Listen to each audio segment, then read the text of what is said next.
Hey y'all, what's up? We're back for another video. I hope you guys are having a great hump day. I'm over here trying to multitask and get things done, get videos out. Oh my God. All right, but let's get into it. It's a nice day out today. I hope you guys are getting out, getting you a good walk in to clear your mind and breathe in some great fresh air and get some vitamin D, okay? Because it's nice out. So get outside, honey. Don't be stressed out, especially if you're in the office. Get out and walk a little bit and get some fresh air in and talk to the Lord and all that type of stuff. All right. But we got some mess to get into. This is a quick pop in. So I'm going to go ahead and tap in with you guys right quick. Let's get into it. Of course, everything said in the video is alleged and in my opinion and is used for fair use and entertainment. Hello to everyone. I see my top flights are in the building as well. Thank you guys for swooping in. Let's get into the show because baby, we got to go. All right. So Kelly Farrell, honey, from Real Housewives of Atlanta is still out here throwing shade, and she's calling out Angela Oakley. I don't know why she has such a hard on for Angela, but let's get into it, child. Reality Entertainment TV is reporting that Kelly, honey, says that Angela Dion Reed, not Dion Reed, girl, says that this is the $2 million house that we're speaking of. Says that, baby, this is your marital home, not an investment property that was in foreclosure and up for auction, correct? Ooh. So see, Kelly is gonna always think that she is one upping somebody by putting their business out there. Whole time she in court for owing everybody, right? Kelly, I'm gonna need you to sit down, right? I'm gonna need you to sit down. Kelly goes on to say, she says, see, I have been very open and honest about my entire life. No, you haven't, because you lied about the restraining order. You tried to say that you put one on somebody else. The whole time restraining order was on you. You lied about your property. You had to move out of there because you wasn't paying the rent. You got kicked out of your chicken and waffle place over there and got mad at Drew Sidor for exposing you. So you ain't say nothing about that, but you did attack everybody that called you out. So she goes on to say that the good, the bad, and the ugly. No, you did not, girl. Said that I never pretended that my life was perfect and I've never needed it to be. So before we discuss finances, which is weird with your lifestyle ban from, what is it, FINRA? She says, and all, she said that my home. So Kelly goes in to say, or my real life struggles, make sure that we're bringing everything to the forefront. So let's get into it, because she's trying to say that Angela Oakley and Charles Oakley's house, I guess, was in foreclosure, which I seriously doubt that Charles is going to sit back and let his house get into foreclosure, because Charles is sitting on a nice bankroll, okay? So if Angela don't have it, I'm sure he's going to step up and do what needs to be done, because she has what you don't have, Kelly, which will be a what? Husband with money. So let's get into what was said, because child, the girls are acting up. I'm living in my house. Okay, all right. Okay, all right. Okay, stop. Don't worry about me. Sell a house. I live in a $2 million house. And it was just a foreclosure. And I'm still good. You're talking about you literally got kicked out That of your was her investment place. and kicked out of your business. Kicked out of your life. Get out of Shamia's house. Sell a house. So y'all see the girls are calling each other out about their financial woes or whatnot at the reunion. Kelly decided to try to call out Angela Oakley for her house and saying it was not her investment property that was in foreclosure, but her main marital home that she and Charles Oakley's living in. And of course, Angela has debunked that to say that or those are all lies, right? So as you guys can see, Kelly has decided to attack her and post a picture of Angela's home. Nice, beautiful home, right? She posted a picture of Angela's home as to say that this is the house that was in foreclosure. Angela has debunked that. I don't feel like, again, and not to say that people can't have money woes or problems, but Angela said, yeah, no, my house was not in foreclosure. But what we do know, Kelly, is that your shit has been in foreclosure and you have been evicted and you have been to court several times. And we have another situation where you've been to court as well. So we're going to go ahead and put that out there. While you pulling up everybody else's financial issues where you were just staying in Shamia's house because you didn't have nowhere else to stay while you saying you were waiting on your place. Nah, people with money, girl, you could have rented you an Airbnb or anywhere, but you were staying rent free at Shamia's place because you didn't have no money. Phaedra represented you for free with the situation with your ex-husband. So you ain't got no money out here, Kelly. You are out here faking it till you damn make it. So let's continue on. You the last one need to be pulling up anybody's shit about their money because you know your money is very ha-ha. So let's get into it. I kind of brought this up on yesterday. All right.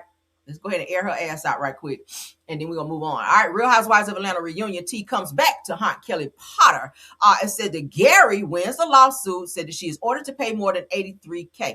Of course, I told y'all Kelli never shows up to court, right? And I told y'all that in the court documents, she did not show up. She breached a contract. She got several loans from this Gary guy and never paid him back, and he up and sued her ass, as he should have, right?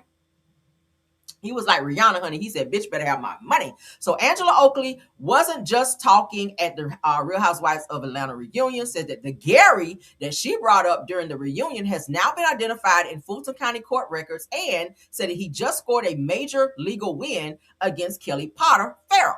It goes on to say that according to court records, Gary L. Tolliver sued Kelli over money that he says he loaned her for her restaurant business that still got shut down. Ain't that something? So you got this money from him. You probably went on vacation and bought some red bottoms instead of paying your damn bills because they padlocked your damn restaurant for not paying rent. So what you do with the money?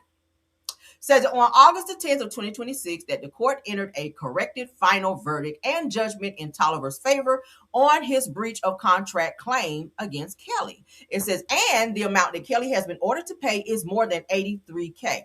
Do you have it, Kelli? Probably not. Says, according to the judgment, the case was on the court's bench trial calendar on August the 7th. Tolliver appeared and testified about the contract and the amount that he claimed remained unpaid. Kelli, however, did not appear for the trial. It said that the court subsequently ruled in Tolliver's favor on the contract claim and ordered Kelli to pay $63,085 in principal, $20,614 in prejudgment interest, court costs, post-judgment interest, and all of the above. All right, so they brought the total to $83,699 before court costs and post-judgment interest. All right, so they're saying, who is Gary? Let's find out. Now, according to the court filings, Tolliver, who is Gary, was an investor who loaned Kelli money connected to the opening and operation of Nana's Chicken and Waffles in Sandy Springs. It said that in his amended complaint that Tolliver alleged that the loan that he loaned Kelli $35,000 around July 14th of 2024, followed by another loan for $40,000 around October 15th of 2024. That's a close proximity, right? July and then again in October. So $35K in July. Then you went back again in October for $40K and ain't paid none of that shit back. So what did you do? What you do with the $35K? Did you put any of that towards a restaurant? Wow. So the Tolliver claimed that the funds were intended to help open and operate the restaurant and alleged that Kelli agreed to repay a total of $100,000, including interest, by November 2024. Yeah, right. So you got the $40K in October, and then November is when you were gonna pay $100K. You knew she wasn't gonna pay that damn money. Said according to the lawsuit, Kelli eventually repays $36,915, leaving $63,085 outstanding. Said that the court filings also include a loan agreement dated July 9th, 2024, identifying Kelli Farrell as the borrower and Tolliver as the lender. Said the agreement lists a $75,000 loan and an additional $25,000 in interest. Damn, that's some high interest. Says Tolliver's lawsuit originally concluded claims for breach of contract, fraud, unjust enrichment, and damages. However, there's an important distinction in the court's ruling. It says that the August 10th judgment specifically found in Tolliver's favor on the contract claim, and while his non-contractual claims were dismissed. All right, so shout out to It's Only Entertainment. That's where we saw it, child. There's a court document right here to show you guys it is a real thing. Civil action file number 26EV000310. Judge Besson, as I told you guys before, was the judge. Gary Tolliver is the plaintiff versus Kelli Potter Farrell, which is the defendant. As you guys can see here, corrected final verdict and judgment against Kelli. And there it is in black and white. All right, signed off by Judge Diane E. Besson. Kelli did not appear, but still has to pay. Moving right along. Why you worried about Angela's house over there? You worried about what your ass over there. Oh, muffin face heathen. Moving right along. All right. Pay your bills, girl. Pay your bills. Thank you for the 84 watching. Let's get into it, guys. All right. Again, we're going to go ahead and tap into Carlos King's clips with this Peter Thomas interview. I still haven't had a chance to watch it in its entirety. It looks like I'm just going to be getting the clips because I'm hella busy. I really don't have time to just sit and watch an entire interview like that because I'm trying to get things done, right? I got to get my own damn work done. But let's get into it. Shout out to Carlos. Said that meet Peter Thomas's new girlfriend after their 32-year age difference on Carlos King's YouTube. She's going to be on here, of course, sitting on his lap, and she's going to be answering questions and talking. She is much younger. But my question is, if Peter is so in love with this girl, why were you harassing Cynthia to purchase your townhome prior to you going in to do your prison time for the IRS situation? Why you didn't ask this new girlfriend, who is alleged to have loaned you thousands of dollars for you to open up this new bar that you currently have, that you should not have because you don't know how to manage your bars?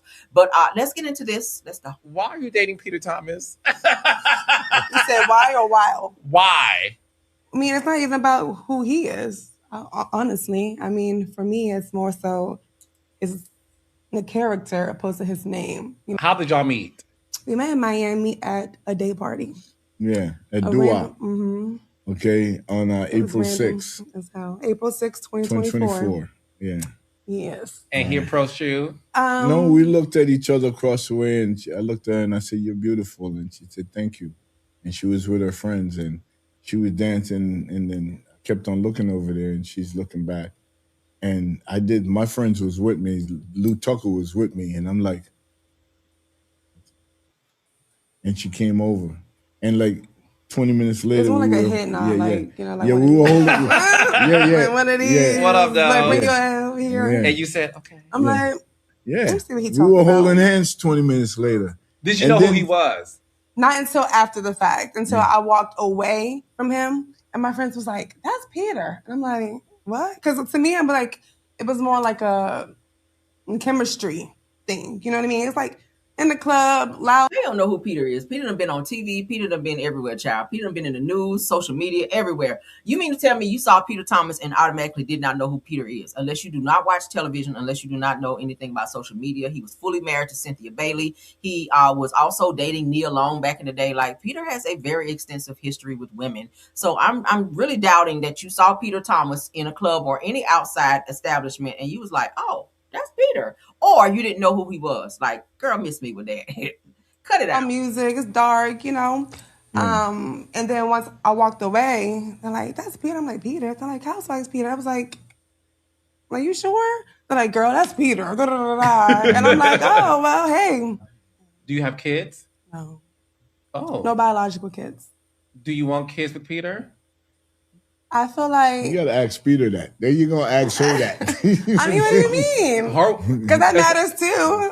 Her body, her choice. Right. Yeah. Hello. Yeah. Go ahead, My baby. body, my choice. I mean, you have a little say, but she has the main say. Exactly. Okay. Maybe like... No, but like you're not 80% and it's like 20. It's like, Honey. Girl, Peter is 197 years old. Peter got kids older than you, girl. So I hope you ain't about to be letting Peter squirt no worms up in you. Damn. He's not asking Peter if Peter wants to have an infant. Well, let me ask you: Do you want to have kids? I'm 1 foot in, 1 foot out. Okay, that's fair. Would you want to have more kids? No, that's a lot of work. Okay, but if it happened, I'm for it. Well, but I'm not looking for it to. Are you guys using protection? No, we're not. So what do you mean? Your bed. So but only God could make that call. You're not doing anything to prevent it, though. Yeah. But only God could make that call. Girl, you about to have a baby by a broke ass bastard that's in a halfway house. Well, I think he out now, but damn, who don't be paying his employees or his bills, girl? I mean, just because a nigga been on TV don't mean that he's that dude like that, right? I mean, he can fight or whatever, but that's it. Girl, don't do it. Girl, don't do it. Just date, okay? If you can get a little coin out of him, then so be it. But Peter, girl, no, okay? All right, so let's get into Peter trying to throw a little shade. I don't know why he has such a hard on for Cynthia. And I always want Cynthia to bail him out financially. It's not up to Cynthia, who is still trying to get her finances back, according to what she was saying, back on track after being married to Peter. He is mad at Cynthia because she would not purchase his townhome to avoid it going into foreclosure or whatever when he ran into his IRS troubles. Now, see, had you handled your business, you could have had some money put up to where you could have paid your shit up a few months, knowing how long you were going to be locked down, Peter. It's not up to Cynthia to come in and save the day when you got a whole woman. Is sitting on your lap in an interview, okay, that you just announced to the world this is your woman who you also borrowed money for to get this damn business up and running that you just opened, this club. It's a nice club, right? But But it seems like all these women that you attach yourself to, they got to come out of pocket for you. It's giving you ain't coming into this damn relationship with nothing but some dick. And at the end of the day, we ain't got time for that. Nah, we don't have time for that. When are you going to come in bringing something, Peter, with your black ass? And don't I take that no type of way. All right, because I'm sick of Peter always having this entitled attitude, right? That somebody owe his ass something. Well, he owe everybody.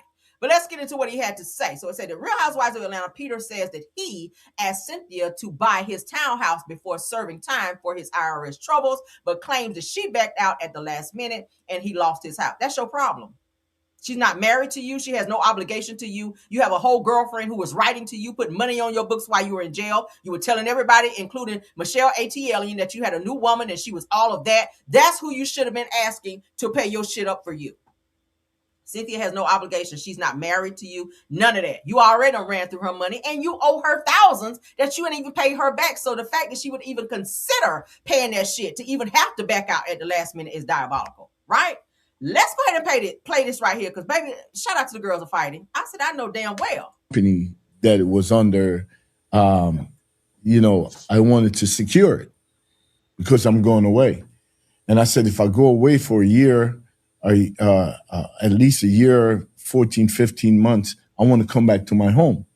All right. So I needed to make a payment, okay, to just pay it off. Okay. So I said, Cynthia, I need you to write this check. As a matter of fact, Cynthia, I need you to buy this townhouse from me. All right. Under your company name. Okay. I'm gone. Okay. Could rent it out, Airbnb it, whatever. Because I have $350,000 in equity into this place. Mm-hmm. Okay. I don't want to lose that money. Okay.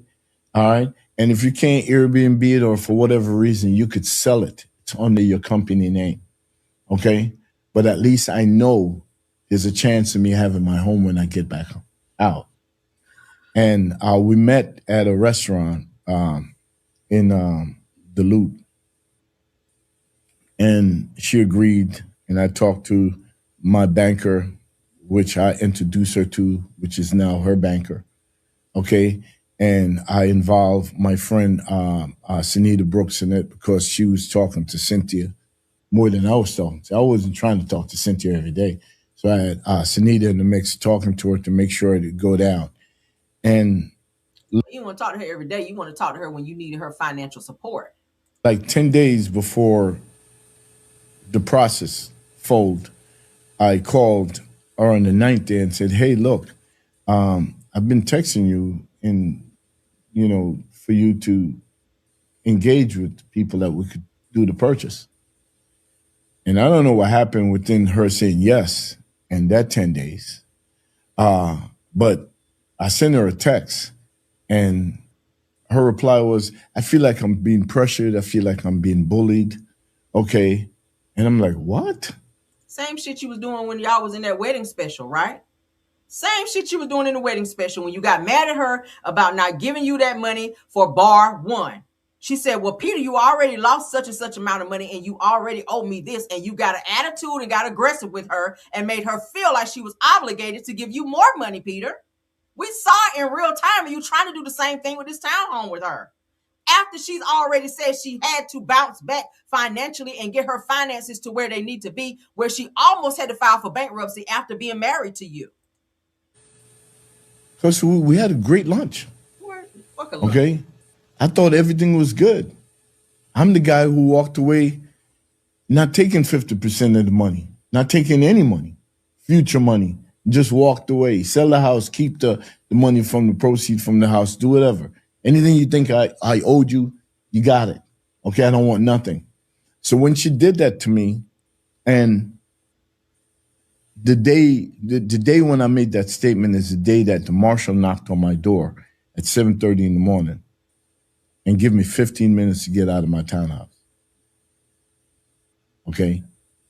That's your problem, Peter. They had already told you that you had to turn yourself in on a certain date anyway. So you already knew what was coming, when it was coming. You knew your timeline. You knew your deadline of what you had to do. They were giving you time to handle your business. I'm not sure why you always feel the need to pick up the phone and call Cynthia and she's supposed to be your saving grace when you get into some shit. Again, you got a woman. You have a girlfriend who obviously has some type of lucrative income, who you should have been leaning on, who you were talking back and forth to while you were incarcerated. It's not Cynthia's issue to pay nothing for you for no whole motherfucking year while you serving time in the feds for no IRS shit that you don't want paying there. So bottom line is, what I would have done if I was in that situation, have your girlfriend that you are currently dating rent the space out for you within that year, because most people sign a year contract anyway, correct? So have somebody rent your place out for 1 year, for a 1 year lease, and pay whatever your mortgage is for said townhome. So by the time you get out within that year, it'll be time for them to move out, and then your ass can move on in. Right? And nobody loses any money. Whole time you're still making your money. Have her make sure that the rent is paid. Everything is taken care of, since that's your woman now. It's not Cynthia's obligation. She's filming Housewives. She's dealing with her daughter Noel. She's dealing with her own damn house out there at Lake Bailey. She's dealing with other promotional things that she's doing to keep her money rolling. She don't got time to be babysitting you and your troubles. It's giving you only call her when you get stuck like Chuck. You're not married to this woman no more, regardless to if she's trying to be cordial and be friends with you. Like, she's not obligated, Peter. He feels she's still obligated. I didn't take anything. Why would you, when she gave you fucking everything? You moved in her fucking house when y'all got married. Do we all remember that? On Real Housewives of Atlanta. And you were only on the show because of her. Let's not forget that. But you moved in her house. Her mother paid for the fucking bar at your wedding because you didn't have the fucking money. You didn't even have money to buy this lady a ring for the wedding. But you sit your ass on a platform talking about something you didn't even take half. Nigga, you're not obligated to get half. You're not obligated to half of anything. No equity in her house as well as her house. Todd Jr. Todd thought he's supposed to get half of Candy's equity from the time he moved into here, talking about he paid bills. Nigga, you stay here. The fuck? You supposed to pay bills. That doesn't mean that you automatically get equity in someone else's home because you moved in their home. The entitlement is crazy. And I thought we were good.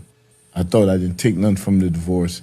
I thought we were friends. She just did the podcast in the said townhouse. And now I lost my house. That's your fault. Because she didn't stand up for me. Like the company that it was under. You lost your house because you didn't handle your fucking business. Again, you knew when you had to turn yourself in. They didn't take you immediately, Peter. You had already gone to court and they said this date is when you're supposed to turn yourself in. So when the marshals came to pick your ass up, why you didn't already have this stuff already lined out in terms of how it's supposed to be while you're away?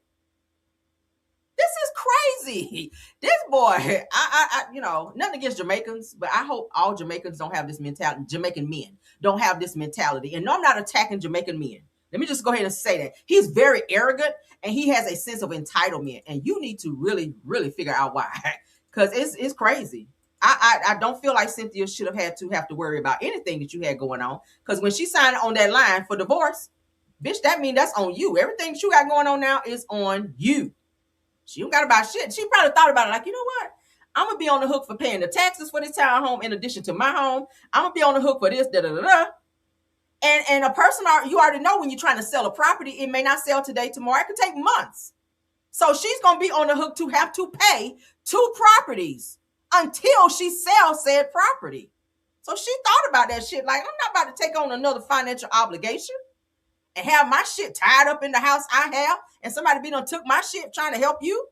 Boy, goodbye. Shout out to BET. Shout out to Jason Lee on this one. He sat down with Shyne, okay, rapper Shyne. Y'all know he's a dignitary now, okay? Love me some Shyne. Had a huge crush on him back in the day as well. But let's get into it. He says that he hated Diddy at one point. He said that I thought he was the devil. Y'all know Shyne spent all that time in prison behind Diddy after Diddy lied to him and told him, hey, you take the rap for this, from that Pow Pow situation with J-Lo, and he was going to get X amount of millions whenever he got out. Diddy didn't do that, right?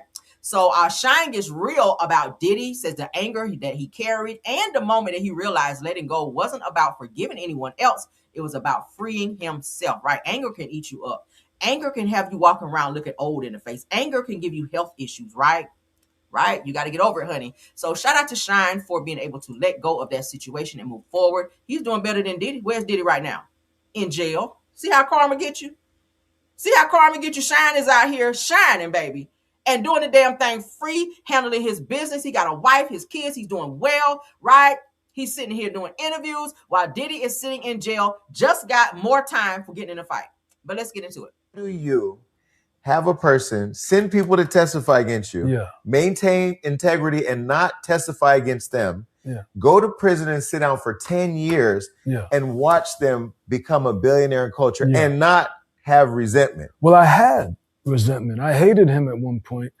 I thought he was the devil at one point. You know, I cursed the ground that he walked on at one point. But at some point, for your own self, you have to move on. That baggage is too much to carry with you. And moving on was the best thing I did for myself, because then I could soar like the eagle that I am, rather than having those tons of weight on me. And then I'm an eagle, but I can't go anywhere. And then the dog is barking at me and the dog could jump up and bite me, right? I needed to. Them damn dogs. Them damn dogs, too. Right? Yeah. So I didn't do that for him. Just like I didn't cooperate for me. I didn't not cooperate for him. That was about me. It was never about him. So in those 10 years, there was never a moment where you're talking to a seller like, I should have told on that nigga. Nah, because it wasn't about him. It was about me. I couldn't. That's not who I am. I would have wrote it on a piece of paper and let it fall out the window. I ain't gonna lie. Somebody would have had to go get that. But then listen, when I was incarcerated, I put out a #1 album. Only Tupac did that. #1 rap album. I made millions of dollars while I was incarcerated. Everyone thought I was dead. That's why I called my album Buried Alive, and I was resurrected. I won a Grammy with Usher for the Confessions remix on the Confessions album. I was in a nightmare living a dream. I came out, got a couple more $1 million from Def Jam, even though I was deported. I've had an incredible life, but that's because of the sacrifices that I've made, the integrity that I've had. God said, listen, he's a dirtbag. He won't reward you, but I got you, son. Here. And even today, having come so close to being the prime minister and still having the opportunity, I'm only 47. Who knows what'll happen within the next 10 years? Being able to return to the stage in King's Theater, going on a 26-city tour right now with Barrington Levy and Little C's in the U.S. And I'm going to Africa, Asia, Australia, Caribbean, Latin America, Europe, UK. He's very well traveled. That's impressive. Like, that is my residual. That is my repayment from the heavens, and I have peace. And they love me in Watts and Compton, in the Bay. They love me in Brooklyn. They love me in Harlem, in the BX. They love me in the Chi. They love me in the A. They love me everywhere. And I could go anywhere. I could go to Parliament. I could go, to the toughest neighborhood, and they love me. Everybody doesn't have that. Right. And I have peace, and I can sleep at night. That's deep. I love that. I had no idea he was still getting money like that even when he got out. So shout out to Shyne, man. All love to Shyne, because he was done wrong by Diddy. All right, let's get into this Nolan Wells stuff, because it looks like some new info has been dropped for his case. We do know also that Carmelo Anthony's court dates are approaching for the recusal of Judge Roach, and also for him to be getting another hearing, for them to set another hearing for him. All right, so that is coming up the 19th and the 20th of this month. We will cover that, the outcome. It is an open court. It is open for the public. So if you guys are in the Dallas, Texas, or the Collin County, Texas area, and you guys want to stop by there and support and be there, or just want to stand outside the courthouse to be a support person for Carmelo Anthony, let's not forget to do that. All right, because we are still looking for justice for him. All right, he is serving 35 years currently for a crime that I feel like he shouldn't have been sitting in there for, because I do feel it was self-defense after looking at everything that we've seen so far. All right, so shout out to Teslin Figaro. It says that Congressional Black Caucus requests DOJ initiate independent federal review surrounding the death of Nolan Wells, requesting written response from the DOJ within 7 days. That's huge, right? So it says that the Congressional Black Caucus is calling on the DOJ and the FBI to immediately launch an independent federal review into the disappearance and death of 18-year-old Nolan Wells. More than 30 days later, his family deserves answers, transparency, and the truth. The CBC is requesting a written response from the DOJ within 7 days. So we're going to see, honey. Tony Braxton says 7 whole days. Bitch, we better see something in 7 whole damn days. All right. So as you guys can see here, let's look at these slides.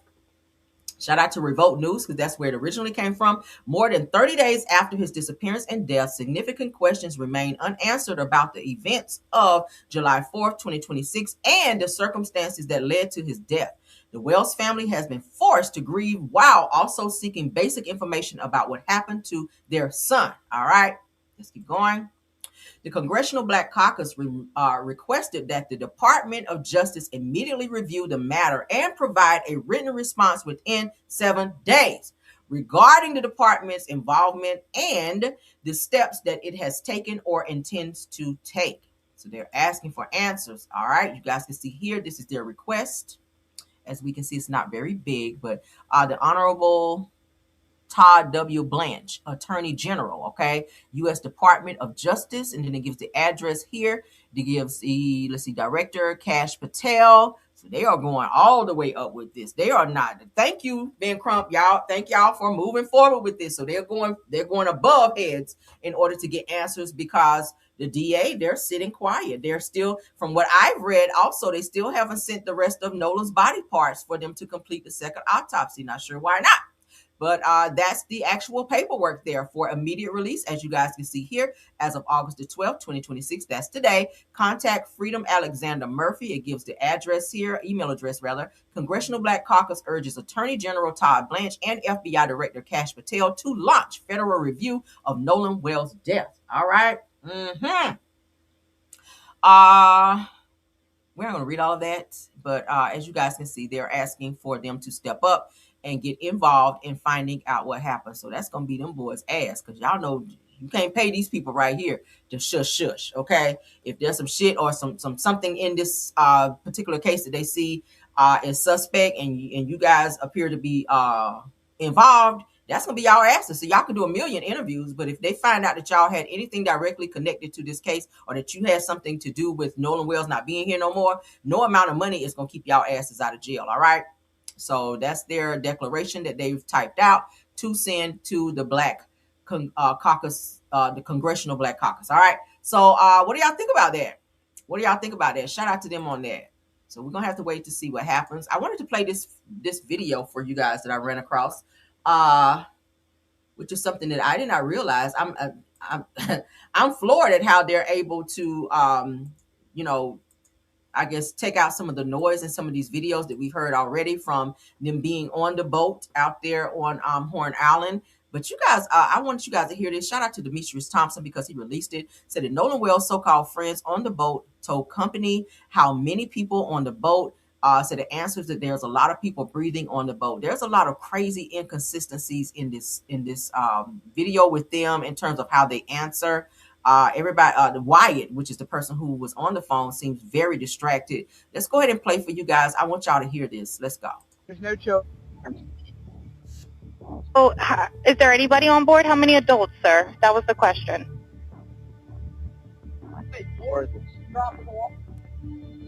Hello, can you hear me?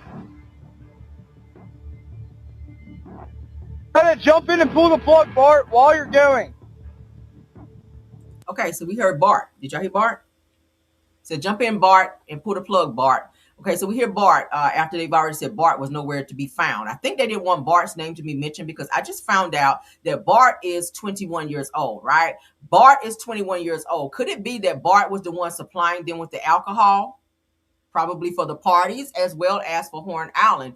Bart is 21, so he's able to go into a store and buy any type of liquor, whatever the case may be, because he is of age. They are not of age. They are 17 and 18 or older, but they are not 21. So could it be that they are trying to separate Bart from this case because they don't want him to catch a charge for buying alcohol for minors, among other things? All right. So they're trying to say Bart was never there, but we hear his name in this video. Hello. Yep, I just need you to answer these questions so I can get you over to the captain. Okay, how many adults on board? There's 0 adults on board. There's nobody on board the boat? No. Nobody here is over the age of 21. See how they did that? Nobody's over the age of 21. Bart is 21. Sir, that was not the question. Is there a person? Is there a person, a living individual on the boat?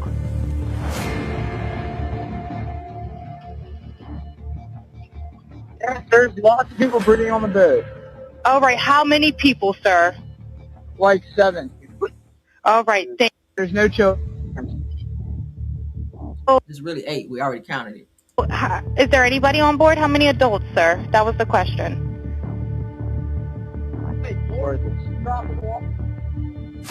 Hello, can you hear me? What was that about? Hey, Warren, drop in the water. What was that about? Gotta jump in and pull the plug, Bart, while you're going. Hello. Yep, I just need you to answer these questions so I can get you over to the captain. Okay, How many adults on board? There's 0 adults on board. There's nobody on board the boat? No. So this sounds like how would you not know who was on the boat, right? And 2, if the boat is sinking, something I thought about, if you guys were having problems with the boat, if you guys were actually sinking as you said you were, why were you guys in such a rush to have Nolan get on a sinking boat? That's weird, right? Why would you guys be asking Nolan repeatedly? You guys said y'all last saw Nolan at 3 o'clock, and then you said that you guys didn't take off until 4:30. Y'all had just left the actual, I guess, docking station. And you guys, this call was made around, I think they said 4:30. So y'all stayed there arguing with Nolan to get on the boat for like 90 minutes or so. Is that what y'all did?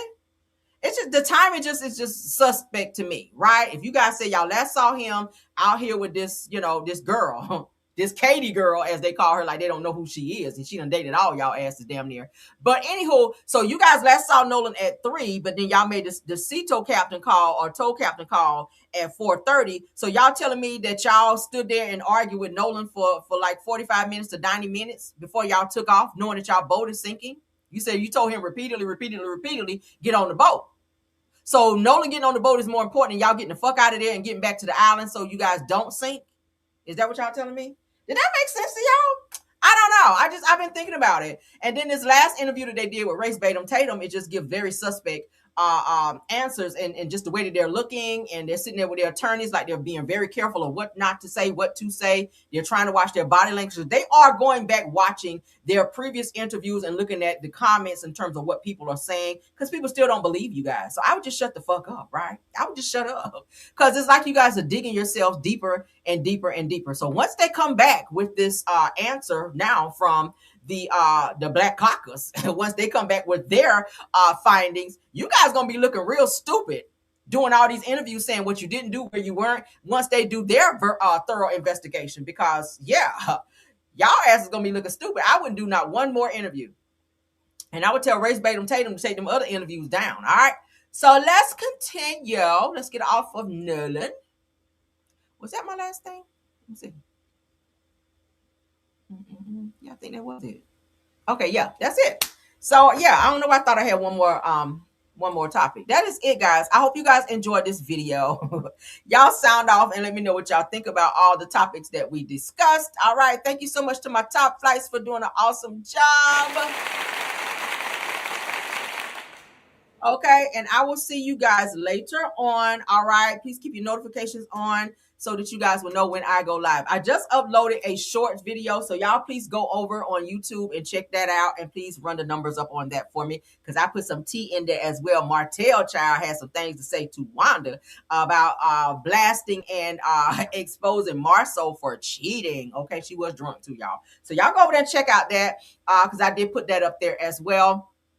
And let me know what y'all think about that. So run the numbers up on that if you guys can for me. But I will be back later on with more news that I know you guys can use. Okay, I might put out some parody videos if I have time to. I'm really trying to cram today, y'all.